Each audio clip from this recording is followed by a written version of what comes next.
Dans la vie, sachez une chose, vous traverserez des épreuves, parce qu'une vie sans les épreuves n'existe pas. Comprenez une chose, la plupart des épreuves que vous traverserez dans votre vie sera là uniquement pour vous fortifier. Les épreuves seront là pour vous enseigner, pour vous rendre plus sage et pour vous apprendre à compter sur le Seigneur. Oui, personne dans sa vie ne voudrait en effet être éprouvé. Personne dans sa vie ne souhaiterait traverser des épreuves. Mais comprenez une chose, Dieu éprouve la personne qu'il aime et la personne qu'il aime. Oui, parce qu'il aimerait voir entrer cette personne dans sa gloire. Dit comme cela, ça peut être absurde. Mais comprenez une chose, mesdames et messieurs. Plus vous êtes éprouvés dans la vie, plus comprenez que le Seigneur voudrait vous passer un message. Et surtout qu'il aimerait qu'au travers de cette épreuve, vous soyez façonnés en son image. Oui, au travers également de l'épreuve, il testera votre fidélité envers lui. Car beaucoup disent aimer le Seigneur, beaucoup sont de grands prieurs, mais une fois face à un dilemme, une fois face à une difficulté, ils renient le Seigneur pour épouser la facilité. Oui, on peut lire un parfait exemple de ces dires dans le livre de Matthieu au chapitre 26, verset 31. Alors Jésus leur dit, « Je serai pour vous tous cette nuit une occasion de chute, car il est écrit, « Je frapperai le berger et les brebis du troupeau seront dispersées. » Une parfaite illustration de Jésus, mesdames et messieurs, pour exprimer la trahison dont il serait victime de la part de ses disciples lorsque ce dernier serait livré aux principaux sacrificateurs. Il nous explique ici que lorsque les brebis se sentent en danger, surtout lorsqu'elles voient le chef du troupeau être attaqué, qu'est-ce qu'elles font à votre avis, mesdames et messieurs? Elles s'échappent parce qu'elles perdent leur repère et parce qu'elles n'ont plus confiance au berger. Dans la peur, oui, la première pensée sera de prendre la fuite, laissant le berger livré à lui-même. C'est ce que Jésus veut nous expliquer. Et au verset 33 du même chapitre, Pierre, prenant la parole, lui dit, « Même si tu étais pour tous une occasion de chute, tu ne le seras jamais pour moi. » Jésus lui dit, « Je te le dis en vérité, cette nuit, même avant que le coq chante, tu me renieras 3 fois. » Ici, le passage nous illustre l'exemple même de cette personne qui dit effectivement avoir la foi, mais qui n'a pas encore eu une foi éprouvée, mesdames et messieurs. Vous pensez que c'est pour rien qu'il est écrit dans le livre de Jacques, au chapitre 2, verset 26, « La foi sans les épreuves est morte. » Parce que je vous le dis en vérité, mesdames et messieurs, faites un test. Allez dans une foule chrétienne d'à peu près 100 personnes et interrogez chacun d'entre eux sur leur foi. Dites-leur si elles ont la foi. Je vous assure, tous diront « j'ai la foi ». Maintenant, dites-leur ceci. Jésus-Christ vous demande d'abandonner vos postes de directeur, d'abandonner votre travail afin de le suivre et œuvrer pour son royaume, ou de vendre tous leurs biens afin de le suivre. Je vous mets au défi, mesdames et messieurs. Je compte le nombre de personnes qui le feraient. C'est pour ça qu'on dit que la foi sans les œuvres est morte. Je prends l'exemple typique dans le livre de Matthieu, au chapitre 19. C'est l'exemple du jeune homme riche que je vous invite d'aller lire. Un jeune homme riche voulant la vie éternelle. Écoutez très bien, ce jeune homme riche voulait avoir la vie éternelle. Il s'approche donc de Jésus et lui demanda, « Maître, que dois-je faire de bon pour avoir la vie éternelle ?» Jésus lui demande de respecter les différents commandements. « Tu ne tueras point, tu ne commettras point d'adultère, tu ne déroberas point, tu ne diras point de faux témoignages, honore ton père et ta mère, etc. Et il dit à Jésus qu'il fait déjà tout cela. Et il demande donc à Jésus qu'est-ce qui lui manque. Au verset 21, on peut lire, autant pour moi, Jésus lui dit, si tu veux être parfait, va, vends ce que tu possèdes, donne-le aux pauvres et tu auras un trésor dans le ciel. Puis viens et suis-moi. Après avoir entendu ces paroles, le jeune homme s'en alla tout triste car il avait de grands biens. Voyez-vous, il est écrit que le jeune homme s'en alla triste après avoir entendu ce que Jésus lui a dit parce qu'il pensait posséder de grands biens. Dès que Jésus lui a dit « Vends tout et suis-moi et tu auras un trésor dans le ciel », il a fui. Vous voyez à quel point beaucoup d'entre nous disons avoir la foi, mais lorsque cette foi est éprouvée, au premier obstacle, on fait quoi sans réfléchir? On renie le Seigneur. Dès que Jésus lui dit cela, il est parti. N'est-ce pas, cet homme, avant de s'avancer vers Jésus, pensait aimer le Seigneur? N'est-ce pas, il se disait sûrement avoir une foi inébranlable? Oui, je pense qu'il pouvait l'affirmer. Mais dès qu'il a pensé que Jésus serait la cause de sa chute au travers de ses pertes matérielles, il s'en alla découragé et il abandonna. Ce qui est bien dommage, mesdames et messieurs. Je prends même un exemple. Si je vous dis, vous qui priez beaucoup, vous qui pensez avoir la foi, que le Seigneur m'a parlé et que le Seigneur m'a dit ceci, est-ce que vous n'allez pas penser qu'il y a un truc qui ne va pas? Vous allez commencer à vous demander, est-ce que le Seigneur peut parler à quelqu'un? Pourtant, c'est le même Dieu que vous priez chaque jour de vous aider. Mais lorsque vous entendez quelqu'un dire, le Seigneur m'a parlé, c'est comme si cette personne sortait de l'au-delà. Pourtant, vous priez bien ce même Dieu. Ça veut dire qu'il peut vous parler, il peut parler à travers quelqu'un et il peut vous demander de faire quelque chose. Écoutez, il est bon de demander à Jésus-Christ, à Dieu, la sagesse et le discernement, mes amis. Parce que c'est là même le trésor qu'il faut posséder pour ne pas être détourné sur cette terre.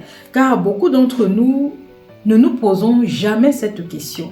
Pourquoi le Seigneur insiste-t-il vraiment lorsqu'il veut qu'on s'abandonne totalement à lui? Parce que lorsqu'il a demandé à ce riche, vends tous tes biens et suis-moi, c'était pour dire au riche, abandonne-toi à moi, je dois être ta priorité. Mais lorsqu'il a vu qu'il perdait ses richesses, lorsqu'il a vu qu'il perdait ses grands biens, il a préféré abandonner Jésus parce qu'il s'était attaché aux richesses. Oui, lorsqu'il nous demande de ne pas nous attacher aux choses d'en bas, car il nous réserve mieux dans son royaume, où il n'y a ni rouille ni voleur.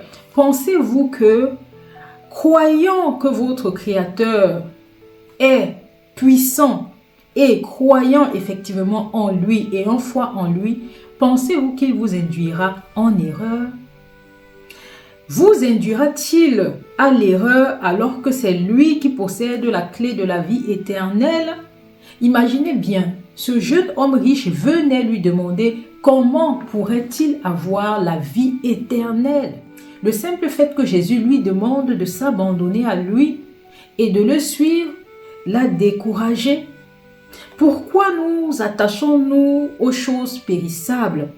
Il faudrait qu'on se pose cette question. Aussi aux choses même que nous laisserons sur terre une fois partis. Pourquoi tenons-nous à ces vaines richesses alors qu'une fois partis de cette terre, nous ne les verrons plus? La rouille et les voleurs posséderont ce pourquoi on se bat corps et âme, ce pourquoi on se lève tous les matins, ces choses-là qui nous rendent prisonniers, N'est-ce pas? Ce sont ces choses que nous laisserons quand nous partirons de cette terre. Oublions-nous que nous ne sommes que de passage sur cette terre. Oublions-nous que la vraie vie est celle que nous propose le Seigneur, qui est notre Créateur. Pourquoi avons-nous du mal à entendre cela? Je vais vous répondre, mesdames et messieurs, parce que nous nous laissons diriger par la peur. Il est essentiel de comprendre, mes amis, la peur, c'est l'ennemi de la foi. Comprenez une chose, la peur, c'est l'ennemi de la foi, car la peur est instaurée par le malin. Son but pour lui, c'est de nous faire croire que ce que nous possédons sur terre est bien meilleur que ce que Dieu pourrait nous offrir. C'est bien meilleur que le royaume des cieux. Lorsque vous refusez de faire ce que le Seigneur vous demande, je vous dis, vous êtes en train de renier votre foi. La foi sans les épreuves est morte. La preuve, lorsque le Seigneur m'a parlé et m'a demandé justement de tout abandonner pour le suivre au travers de ce projet, il m'a demandé, parce que auparavant j'avais des pages de coaching de vie, j'avais des pages où je faisais des posts de motivation, et lorsqu'il m'a affiné mon appel, il m'a dit abandonne tout, supprime tout et suis-moi. Et lorsque j'ai daigné le faire, les mêmes personnes qui s'en vont à l'église chaque matin m'ont demandé ce qui se passait dans ma tête. J'ai juste posé une question. Avez-vous la foi? Avez-vous la foi? Lorsqu'on a la foi, on doit comprendre que si le Seigneur, à travers notre prière, nous demande d'abandonner ce que nous faisons et de le suivre, ça veut dire qu'il y a bien une raison à cela. Il faut pouvoir dire qu'on a la foi et accepter d'être éprouvé pour qu'on soit affermi. Lorsque Dieu vous demande de faire une chose, lorsqu'il vous demande d'abandonner une chose ancienne pour une chose nouvelle, comprenez qu'il y a bien une raison et que ces projets seront bien meilleurs que ce que vous pouvez imaginer et ce que vous possédez à l'instant T, ce que vous prévoyez même avoir dans le futur. Comprenez une chose, Dieu ne vous demande jamais d'abandonner quelque chose pour rien. Prenez l'exemple du peuple des Hébreux, le peuple d'Israël, lorsque ces derniers étaient prisonniers, esclaves en Égypte. N'est-ce pas, il a envoyé son fils Moïse pour les sauver de cet endroit où ils étaient tués, où ils étaient réduits à l'esclavage, pour une promesse d'une vie meilleure, d'une terre promise où coulerait le miel et le lait en abondance. Et il a suffi que le peuple soit tenté, soit éprouvé dans le désert, qu'ils commencent à dire au Seigneur qu'ils préféraient leur vie d'avant où ils étaient réduits à l'esclavage, où ils étaient tués tous les jours. Ils ont oublié qu'ils étaient esclaves et que le Seigneur voulait leur donner mieux. Le Seigneur a tenu une promesse, mais il ne peut pas vous donner cette promesse sans que vous ne soyez éprouvés. Il voudrait savoir si vous resterez fidèle à lui, quelle que soit l'épreuve, quel que soit le bonheur même dans lequel vous serez plongé. Parce qu'il y a beaucoup, lorsqu'ils obtiendront la promesse du Seigneur, lui tourneront le dos. Il faudrait qu'il s'assure de votre amour. Est-ce que cet amour est réel? Donc, il faut mériter sa promesse. Il faut donc être éprouvé. Et c'est ce qui s'est passé pour le peuple d'Israël. Ils ont été éprouvés 40 ans dans le désert. Et après, ils étaient heureux d'arriver en terre promise où coulait le miel et le lait. Oui, il voudrait vous éprouver afin que vous appreniez à lui faire entièrement confiance. Il voudrait que vous cessiez de compter sur votre intelligence et de compter sur vos richesses. Car il sait qu'une vie sans la tentation n'existe pas. Sachant que son souhait pour nous, c'est que nous puissions effectivement résister à la tentation. Parce que comprenez une chose, mesdames et messieurs, que vous soyez riche, que vous soyez pauvre, que vous soyez dans l'abondance, dans les difficultés ou dans le bonheur, Satan, lui, il ne se reposera jamais.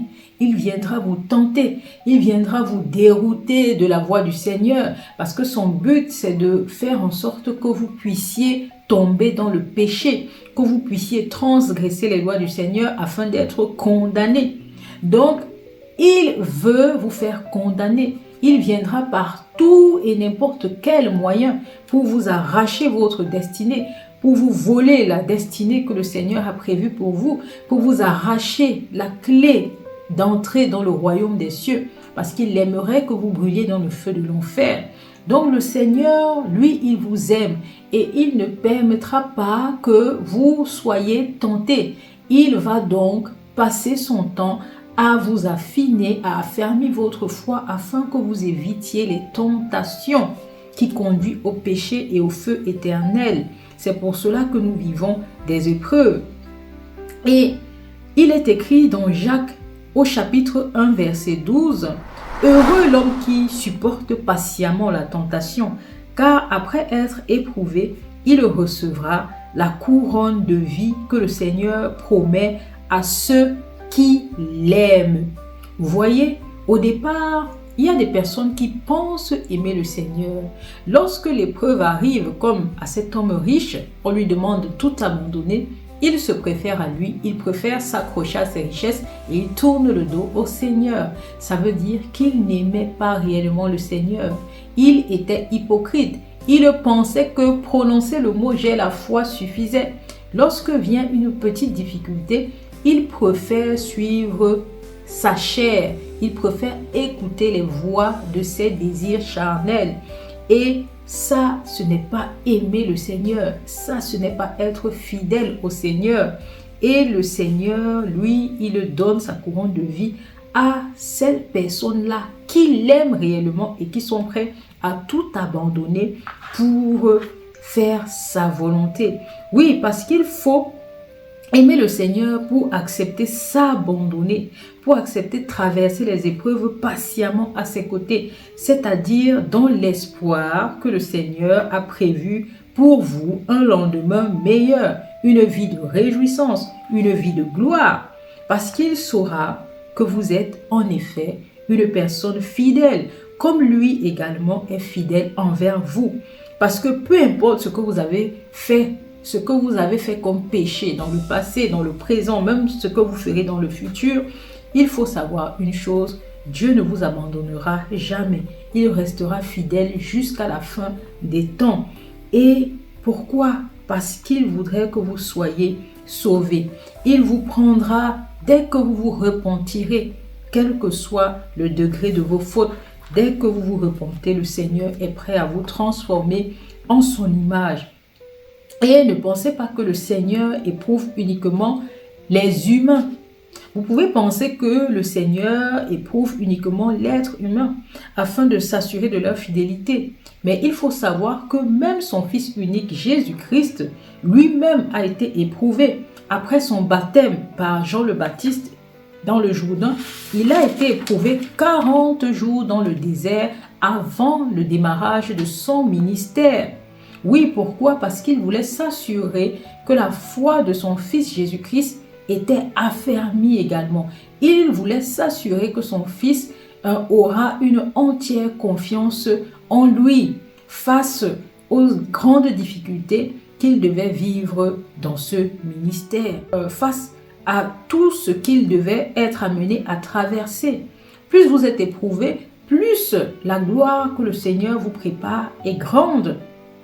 On peut lire également dans le livre de Matthieu au chapitre 26, du verset 36 à 45, lorsque Jésus savait qu'il allait être livré entre les mains des principaux sacrificateurs, on peut lire au verset 37, « Il prit avec lui Pierre et les deux fils de Zébédée que sont Jacques et Jean. Il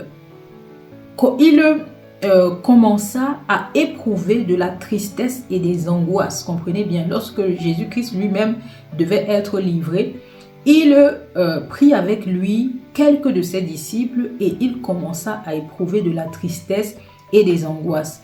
Il dit alors, mon âme est triste jusqu'à la mort. Comprenez comment Jésus souffre dans sa chair. Il dit à ses disciples, restez ici et veillez avec moi. Il se jeta, au verset 39, il est écrit, il se jeta sur sa face et pria. Ainsi, mon Père, s'il est possible que cette coupe s'éloigne de moi. Vous voyez, même Jésus, sachant qu'il allait subir l'épreuve de la croix avant d'entrer dans sa gloire éternelle, malgré le fait qu'il avait confiance en son Père, il avait quand même peur. Il éprouvait de grosses angoisses et il pria que son Père éloigne cette coupe de lui. Vous voyez à quel point, peu importe que vous soyez un être humain ou peu importe que ce soit le Fils de Dieu, face à l'épreuve, on éprouve de la peur. Comme il s'était éloigné pour prier face à cette épreuve, il est revenu vers ses disciples et il trouva ces derniers en train de dormir. Et qu'est-ce qu'il leur dit? Écoutez très bien, vous allez comprendre pourquoi. Verset 41. Veillez et priez afin que vous ne tombiez pas dans la tentation. L'esprit est bien disposé, mais la chair est faible. Il s'éloigna une seconde fois et pria ainsi. Mon Père, s'il n'est pas possible que cette coupe s'éloigne sans que je la boive, que ta volonté soit faite. Et au verset 44, on dit, il pria pour la troisième fois, répétant les mêmes paroles. Vous voyez, mesdames et messieurs, Jésus ici nous enseigne sur le comportement à adopter face aux épreuves. Lorsque nous sommes face aux épreuves, mesdames et messieurs, lorsque nous faisons face à ces épreuves, il ne demande pas que nous n'ayons pas peur, car il sait que la peur est la nature même de la chair. Car lui-même, lorsqu'il savait qu'il devait être bientôt livré entre les mains des hommes, il a éprouvé de profondes angoisses. Et voyez ce qu'il a fait. Il a eu conscience de l'épreuve. C'est ça en fait. Il a eu conscience qu'il traversait une épreuve. Et il sait aussi que lorsqu'on fait face à une épreuve, l'important est de s'en sortir victorieux. Car dans l'épreuve, nous serons tentés. Il nous enseigne donc de ne pas traverser l'épreuve avec passivité et de ne pas se décourager même avant d'avoir bataillé. Il faut compter sur le Seigneur. Parce que si tu comptes sur ta chair, si tu comptes sur ta faiblesse, ta chair qui est faible, tu vas te décourager, tu vas abandonner. Il faut compter sur le Seigneur qui lui seul peut te donner la force suffisante pour ne jamais abandonner. Et surtout de ne jamais te laisser tromper par le malin. C'est pourquoi face à la passivité de ses disciples, à qui il avait demandé de veiller avec lui, car il était lui-même conscient de ce qui les attendait tous, chacun à la suite de cet épisode. Parce qu'il a bien précisé, Pierre devait le renier 3 fois, même avant que le coq ne chanterait. Il leur dit au travers du verset 41, « Quelle que soit votre bonne volonté, si vous ne restez pas en prière lorsque vous traversez des épreuves, il sera facile pour Satan de vous dérouter en vous emmenant à choisir le chemin de la facilité. » C'est pour cela qu'il dit que Pierre le renierait 3 fois. Mais Pierre, dans son esprit, ne pense même pas qu'il pourrait être à mesure de renier son Dieu. Mais le Seigneur voit bien au-delà de ce que vous voyez à l'instant présent. Il connaît la faiblesse de la chair et il sait que si vous êtes passif, vous allez être tenté et vous pourrez vous détourner de lui. Donc, le diable, lui, il est aux aguets. Son but, c'est de voler votre destinée. Oui, eux, au lieu de veiller et de prier, ils dormaient. Alors que le diable était en train de faire quoi? De semer de mauvaises graines en eux. Veillez et priez afin que vous ne tombiez pas dans la tentation. L'esprit est bien disposé, mais la chair est faible. pour vous montrer à quel point la prière est une arme puissante. Oui, la prière est une arme puissante qui vous empêche pendant les moments difficiles et même pendant les moments de réjouissance à aller à l'encontre de la volonté de votre Père Céleste. C'est à ça que sert la prière. Ça vous empêche à désobéir, ça vous empêche à prendre une voie contraire. Parce que peu importe les circonstances, peu importe que vous viviez le bonheur et le malheur, le diable, lui, il est aux aguets. Il travaille pour semer des mauvaises graines dans votre cœur. Et avec ces mauvaises graines qu'il sème, lorsque vous vous détournez de la prière, vous pouvez facilement être tenté et vous éloigner de la voie du Seigneur. Donc, Jésus lui-même dans sa chair, si vous voyez bien, il était tenté. Il était tenté de s'éloigner de cette coupe. Mais il s'est accroché à son Dieu, à son Père. Il lui faisait confiance. Il a préféré prier en disant à son Père que si cela devait arriver, que cela soit fait selon sa volonté. La première prière, la peur était trop grande. Il a juste demandé à son Père d'éloigner la coupe. Mais après, il se ressaisit, il va prier une deuxième fois et c'est là qu'il dit que cela soit fait selon ta volonté. Parce qu'il s'est d'abord laissé envahi par les angoisses et c'est ce qui nous arrive à tous. Lorsqu'on voit le danger arriver, on est comme ces brebis-là, lorsque le berger est attaqué, on se disperse, on fuit parce qu'on n'a plus confiance, on perd nos repères. On se dit, si le berger est attaqué, combien de fois nous les brebis? Et c'est comme ça que chacun fuit. Et finalement, le diable arrive à vous voler votre avenir. Alors que il faut s'accrocher au Père Céleste. Il faut croire que c'est un Dieu fidèle. Il faut lui faire entièrement confiance. S'il vous a amené sur terre, ça veut dire qu'il peut vous prendre soin de vous. Il connaît votre avenir. Il connaît ce pourquoi vous êtes sur terre. Pourquoi vous a-t-il ramené sur terre? Vous pensez que ce qu'il a à vous proposer est moins bien que ce que vous vivez sur cette terre, que le diable vous donne pour vous aveugler? Est-ce que vous avez réfléchi?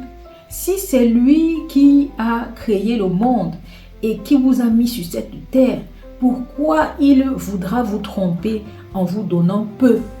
Il faut faire très attention. Le diable, c'est un manipulateur. Et Jésus a compris cela. Même le Fils de Dieu a été tenté dans sa chair. C'est pour cela qu'il demande aux autres de veiller. Parce que l'esprit peut être bien disposé à faire la volonté du Seigneur. Mais si la chair prend le dessus, la chair étant faible, vous allez fuir. Vous allez vous décourager, abandonner.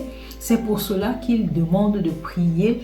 Et pour la deuxième fois, pour résister à la tentation, il a mis en avant que ta volonté soit faite. Et il a prié comme ça 2 fois.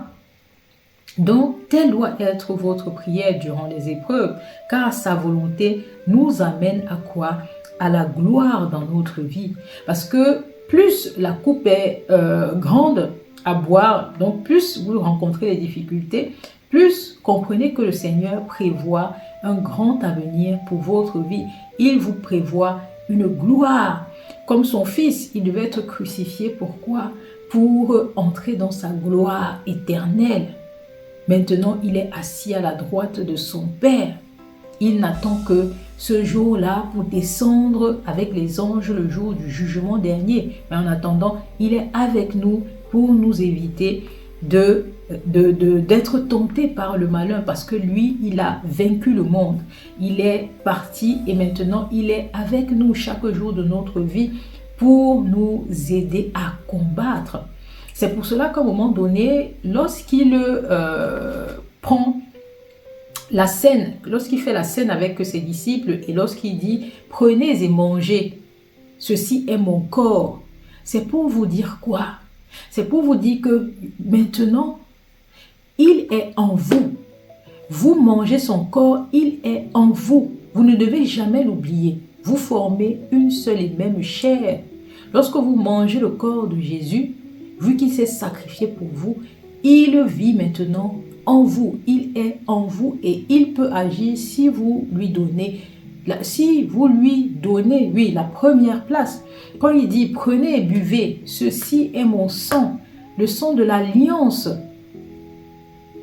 Il vous dit que maintenant qu'il est mort, qu'il a été crucifié et que son sang a été versé, c'est une nouvelle alliance. Il a dit, c'est le sang de l'alliance pour le pardon de vos péchés. Donc, il s'est sacrifié afin que vos péchés soient pardonnés. Et à travers le corps que vous mangez, sa chair que vous mangez, il vit en vous. Donc, il faut comprendre qu'il est en nous et il est là pour notre bien, pour nous aider à résister face à la tentation.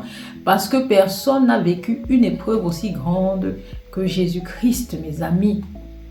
Donc, lui, il est à mesure de nous guider. C'est pour cela qu'il nous a dit, je suis cette lumière qui vient éclairer vos ténèbres. En effet, il nous a montré l'exemple dans tout ce que nous devons faire sur terre. Jésus nous a montré l'exemple d'obéissance, l'exemple d'exécution de la volonté de son Père, comment résister aux épreuves, comment raffermir sa foi. En fait, sa vie a été un enseignement. Il s'est accroché à la prière en disant à son Père, si cela doit arriver, que cela soit fait selon ta volonté. C'est un enseignement crucial pour vous dire une chose, quel que soit ce que vous traversez dans la vie, l'essentiel est que toute chose soit faite selon la volonté du Seigneur. Telle doit être maintenant votre prière afin d'entrer dans la gloire du Seigneur.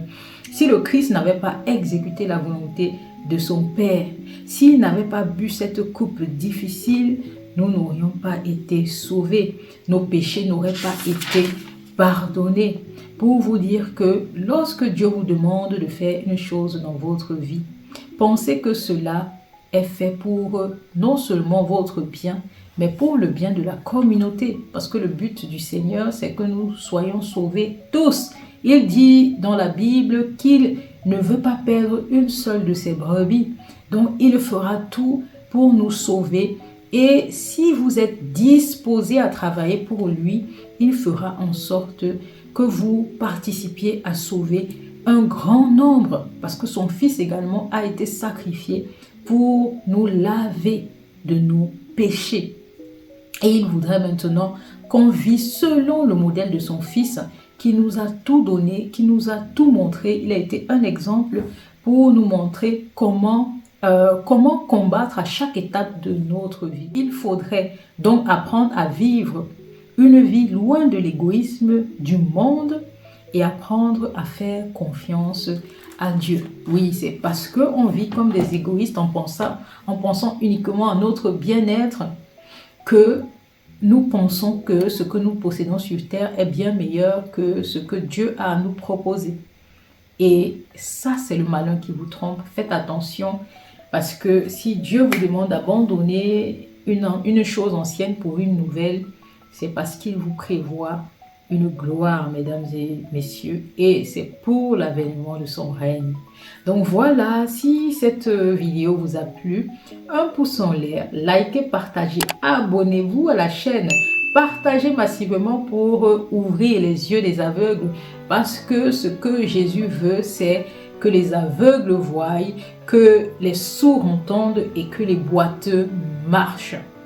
Donc, on va se laisser et on va se dire à la prochaine session de Ma foi, mon combat.